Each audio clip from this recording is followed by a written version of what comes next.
Okay, Mr. Chair, ito po yung sinasabi kanina ni District Engineer Alcantara na wala siyang kinalaman sa mga pera. Tama po ba? Nabanggit niyo ho kanina na wala kayong kinalaman dyan, yung mga tinatanggap ni Bryce Nanatol. Tama po? Yes, Your Honor. Sabi. Paano mo mapapaliwanag ang litrato na ito na nandito ka, yung naka-blue na yan, na nagpaparte, ini-impake na yung limpak-limpak na salapi. Nilalagay sa paper bag. Ito, paper bag, kung kani-kanino. Ayan, Ayan, paper bag. Tapos meron pa sa karton. Napakalaki siguro. Ito yung proponent sa karton. Pero iba may mga paper bag. Iba nilalagay sa karton ng biscuit. So ngayon naalala mo na nandyan ka tuwing nagpapartihan ng pera. Tama?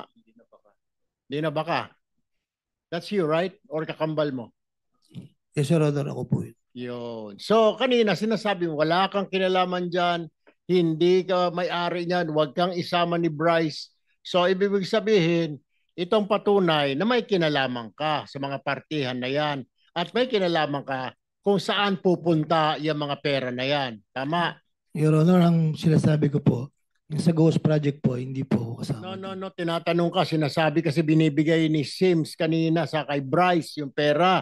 Wala kang kinalaman, umiiling-iling ka. Sabi mo kanina, wala kang kinalaman sa mga transaction na yan, money transaction. Eh ano nga ito, di ba? Nakunan ka ng litrato na ikaw mismo, ikaw ang nag-supervise kung paano i-impake, kanino ibibigay. Definitely, mga naka-karton na yan. Oh. So, alam mo. Ayan, Yes, Your Honor. Yun lang ang gusto ko malaman. But anyway, ano pang gagawin natin? Na contempt ka na, may ilalaga ka sa kulungan mamaya, may kasama ka naman. So ni Mr. Diskaya, magkwentuhan na lang kayo mamaya at mag-isip-isip. Mr. Chair.